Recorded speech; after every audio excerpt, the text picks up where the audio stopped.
Maayong adlaw kanyong tanan nga nagpaminaw karon ning tulumanon, kini ang akong suliran. Ilabi na kaninyo Dr. Rene Obra ug Attorney Elaine Bathan. Ingon man sa mga artistang maghatag og kinabuhi ning akong suwat suliran. Taguan ko niyo sa pangan nga Adela, 30 anyos, Minyo, taga Cebu. Punto medikal kining akong suliran. Kabahin kini sa tonsil sa akong anak na magsigig balik og hubag. Aron niyo sabtan, ingon ini ang mga panghitabo.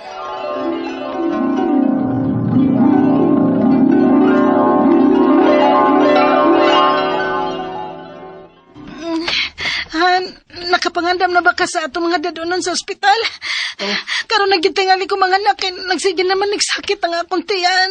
Naagdam na, Han. Nasoda ang tanan sa bag. Han, sakit na gid ka akong tiyan. Kadit. Han, mga anak, nagitingali ko. Tanan sa ospital. Han!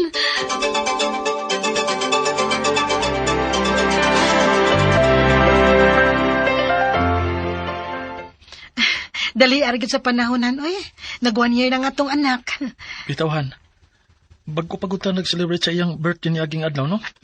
Yan sa man. Ato na ning punan si Hinday. Saba ka dihaan, oy. Gilaliman ka lang, no? Mas tindot magina masundan dayon. Sige na ba, please? Pagpuyo dihaan, ha? Pagpuyo. Han? Mura lagi gilantan si baby. Ha? Biko na. Ikapan ako. Wala. Bitaw. Medyo bitaw init siya, Han. Sa'y buhato na to inihan.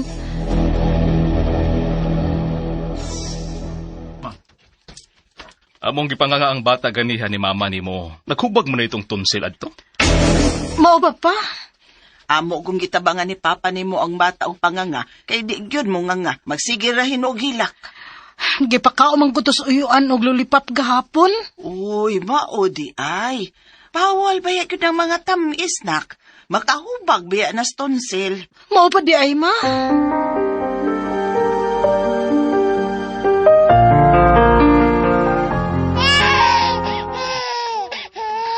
Han, duha naman kaadlaw ng hilanat ni Inday.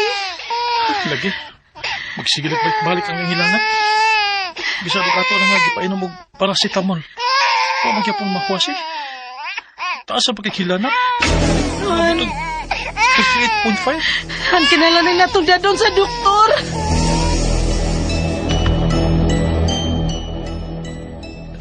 Uy, hubag man kaayo ning iyang tonsil di ay.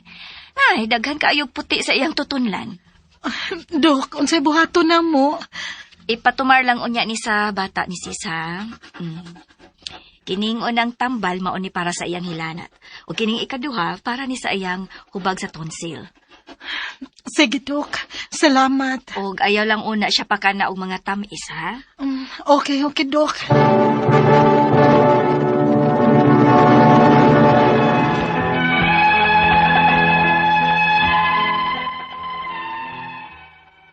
Dali kaayong hubag ang tonsil sa among anak basta makakaon og tamis. Halos sa gunson ang mga pagbalik-balik sa doktor namo mataghigayon nga maghubag kini. Hangtod nga miabot ang bata og 3 years old. Nalipay mi sa dihang miingon ang among doktor nga naa sila available nga flu vaccine para sa bata aron dili daling hilantan, ubhon ug dili daling taptan og sipon ug amo dayon ning gipabaksinan.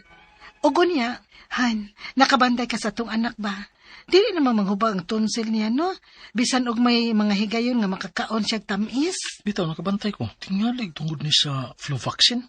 Di ba, para naman ka na aron dili daling mataptan sa hilanat o buog sipunhan? O sabitan na akong pagtuo.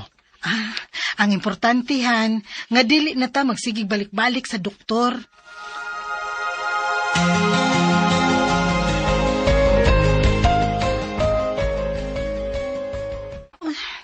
Naunsa man ang akong anak? Nagluyaman siya? Mama, Day? sakit ako tunlan. Kapoy. Oh, uy, hala. Gilantan man ka, Inday. Be, nga ko no, Day, be. Nga. Kinuo ko. Naghubag man ng imong tonsil, Inday. Mikaw na sa kagtamis, no? Kaan man ko lolo kami kahapon. Unsa?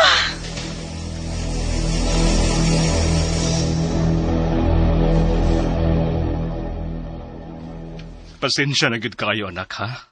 Nagtuo man ang gud ko og okay ra kay dugan na pud baya siya nga dili na maghubag iyang tonsil kung makakaon og tamis. Okay ra pa. Ang ako lang bang nahibong ko. Kung nga nang hubag nagbalik. Nga unta taod-taod na baya nga wa na maghubag iyang tonsil. Bisan og may mga higayon nga makakaon siyag tamis. Ay, dadunta ng bataas, doktor. Oy, ako lay kuyog nimo. Trabaho man kang imong bana. Kinahanglang madata dayon ng bata kay taas na pud ang iyang hilanat. Sige, ma.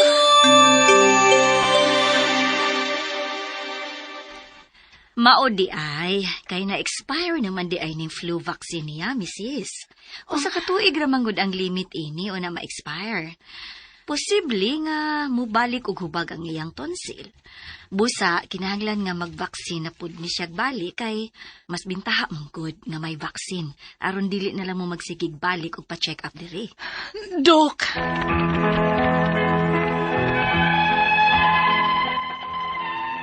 Sukad nga nagpa-flu vaccine ang among anak, wa na mo balik og hubag sa iyang tonsil bisan og naay mga higayon nga makakaon siya og tamis. Pero human sa usa ka tuig, mibalik ang hubag og ang iyang hilanat. Matod pa sa doktor nga pavaksinan sa balik aron dili na kini mohubag sud na pud sa usa ka tuig. Ang ako mga pangutana mao kining mosunod. Unang pangutana, kining paghubag sa tonsil sa akong anak, ang pagkaon lang ba og tamis mo'y hinungdan ini? O naapay laing hinungdan nga makatrigger ini? Ikaduhang pangutana, daghan ang higayon nga magbalik-balik mi sa doktor mataghubag sa iyang tonsil kay labi na kay may dakin ning taas nga hilanat. Patumaron ra ba siyag mga antibiotic aron sa pagwagtang sa hubag? Okay lang ba kini? Dili ba kini makadaot sa kidney sa bata? Ikatulong pangutana, sukad nga nag-flu vaccine ang bata, wa na mohubag ang iyang tonsil, bisan og naay mga higayon nga makakaon siya og tamis. Makapapugong ba di ay ang flu vaccine sa tonsil aron dili na kini maghubag?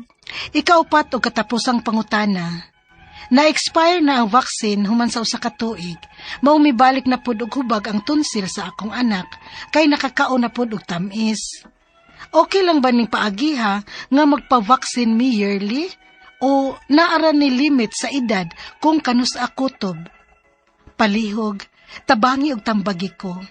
Kini ang akong suliran, Adela. Mayong adlaw mga suking tigpaminaw din sa tong programa kini nga akong suliran. Ani na sa bako si Dr. Rene Obra makiguban kaninyo karong adlaw. Ako motambag sa inyong mga medical, psychological, emotional, behavioral ug mga drug related nga mga problema. Kay usa man ako ka medical doctor, usa ka psychiatrist ug usa ka drug addiction specialist. Klase-klaseng pamaagis pagpadala sa mga sulat-suliran di kanamo. Pwede ka ipadala sa among email suliran_612@yahoo.com or sa atong Facebook account kini ang akong suliran official writers page udre ba sa mong batan sa 3rd floor Jose R. Martinez Building, Osmeña Boulevard, Cebu City. Ang atong makutlo nga pagtulunan karong adlaw mao kini nga it's never too late to be what might you have been.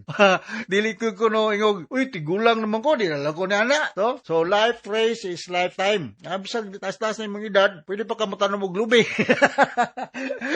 Si Lolo ba? Oh, 80 na edad, 90 na edad, tanong pag-ipog lubi, makaabot pa ka lalo. Kaabot pa gyapon ay. Nga lubi munga man na ol binag ka ng hybrid nga lubi og do ka tuig. Oh, di pa ka mamatay, nagkawa pa maabot pa ko sa gatos, makaabot pa gyapon, no? So it's never too late to start what might you have been, no? Gusto nimo. Namo gani koy kaila. Tinon niya, akong pag-practice 62 years old. 62 years old. Ang iyang mga anak, mga college graduate na. Ya siya, waman siya graduate to high school. Eskwela siya. Sa isinta na kapin niyang edad. Nga mo, enroll siya college. Ang iya, dili, mga mangimplio. Ang iya, lang na siya college diploma. Murag ko nga, umusay, nangumidya bita ko, ko nga, inag-graduate naman sa college, ma'am, no? Mo retire ka na yun. Katawar mo po siya. So, yung na ang atong kinabuhi, no? It's never too late to start. Learning is lifetime, ha? Learning is lifetime. So, ang atong magtatampo is si Adila, 30 years old, taga Cebu. Ito kini sa tansil ba to? Ang problema ni atong nabati ka sa drama, no? Ako lang yung panikamutan Adela, no? Adela, very common name. Yung ano, ang ako ba yung mama, no? Adela Duran. Maestra to siya. Wananing pahulay na si mama. Adila Duran ang iyang ngalan. Of course, Adila Duran Obra. Okay? So, unang pangutana. Kisa ba di akong i-greet, no? Wa pa ba ni ko mag-greet aning mga kisa may akong i-greet mga taga naman ko na kuanan dere. Kisa may akong i-greet nga mga taga Hagimit, City of Naga. Ako naman i-greet sa una, no? Mga ikanan ni Marilo Largo Lasierda, Largo family, Giovanni, William, Shelamy, Jacqueline, mga Lapis family, Andres, Cherel, Dennis, Wilfredo, Idornia, Insina family, si Marilo, si Sarah, si Alben, Mujica family, si Janet, si Vicky, si Darwin, si Mary Rose Espinosa, ug si Elvira Restauro, Uling Naga, mga Risada o Umagi family. Regards din, Engineer Arthur Villamor sa City of Naga, Office of City Environment and Natural Resources. Regards, Engineer, maot nga okay lang kinabuhi. Ug ngadto ni Samuel Lapot, Verdis Alinsonorin, Vicente Kunji ba ni? Alfi Altorno. Sorry di kay ko ka basa aning nasulat dire. Og ni Stewart Papas di sa San Fernando, Buong Mendez sa San Isidro, San Fernando, Cebu. Mga ato ni mga suking tigpaminaw, no? Mga militante family di sa Karkar, Anali, Angdina, Ronaldo, Ranolfo ug Marina, ug mga taga Dumlog Talisay from Ashley Estrera, Bulawit family, Rosalyn, Eric Alvin, Cherry Rose, Erika Rose is from Rinamas Bayo, Teresita Capirada. Okay? So, dagan-dagan mo to. Okay. So, unang pangutana ni Adela, kining paghubag sa tansel sa akong anak, ang pagkaon lang ba ug tamis mao'y hinungdan? Ini, naapay laing hinungdan nga maka-trigger ni ani. Okay, daghang kay mga hinungdan ni ani, no? Ay gitawag nato, kini kining ato magong dila, atong tansel na naman na diha. Mamugunay, inunta diha mamuagi ang inunta mga whatever nga muagi sa atong baba, no? So, posible siya mo enlarge, ma-inflame niya because of some infection, no? So, dili kalikayan nga muhubag ni siya. In order to avoid this, no? Kung mahimo lang, mumugmog tag salt water nga human biton na to. Basta kay na salt water, mugbog na to, effective na siya. You avoid kanang mga sour ug mga spicy foods kay maka-trigger na siya sa inunta kanang mga very acidic foods. Magkuan naman ta na, maglikay naman ta niya, no? Causes niya ni muhubag ang tansel, ang dila or ang mga lagos ng dapita is due to injury, irritation. Usahay maka-cause niya ni del kaning lack of sleep or stress. If you are under stress, lower ang imong immune system, pwede ka og masakit niya ni, no? So avoid mga pagkaon nga mga aslum, para dili kayo dali nga maapektuhan ang imong tansel or imong oral area. Sunod nga pangutana, daghan ng higayon nga magbalik-balik mi sa doktor mataghubag sa iyang tansel, kalami na kay may dala kining taas nga hilanat, patumaron ra ba siya mga antibiotic aron sa pagwagtang sa hubag. Okay lang ba ni? Yes, okay lang. Antibiotic mo ni makapatay sa kagaw. Dili ba ni makadaot sa kidney sa bata? Well, adjusted man ang dosage sana, no? Ang dosage sa mga bata dili pareha sa dosage sa mga dagko. So, mao na nga kami gitrain mi kibalo mi pila ka milligrams o kadaghanon kapila sa kaadlaw painom mga antibiotic. Pero kadto akong itambag nimo nga magbugbog og salt waters di pa matulog or mag good oral hygiene, no? Kay kanang tansel naman na sa tong kuan ang dila o mga lagos kinahanglan ni siya nga limpyo para nga dili dali ma-infected. Labi na gyud kung naa kay tooth decay o kanang ngipon nga nagnana diha or naghubag, kay maapektuhan do or ba na siya morang area. So posible nga ang imong tansel o ang imong oral area siya mga gums, lagos ng ngipon, maapektahon po kung naanay problema. Kung naay tooth decay, kinahanglan ipatanaw ning dental doctor, no? Katulong pangutana, sukad nga na flu vaccine ang bata, wala na muhubag ang iyang tansel. Bisan og naay mga higayon nga makakaon siya og tamis, makapapugong ba diay ang flu vaccine sa tansel aron dili na maghubag. So ang vaccine is more on prevention, no? Maybe during that time nga na flu vaccine ang imong bata, naepekto na mga antibiotic nga gihatag sa doktor. Mao na akong ingon sa akong mga pasyente usahay nga ay pag-expect nga ugma okay na ka. It will take pira ka adlaw. So maybe nagsugod nagtumarog mga antibiotic kay imong bata. Yan ngadto mo kay nagpa-vaccine. That time nga ning nagka-vaccine na epekto na ang antibiotic nga gihatag sa doktor, una rason nga ning hupop na pud ang hubag sa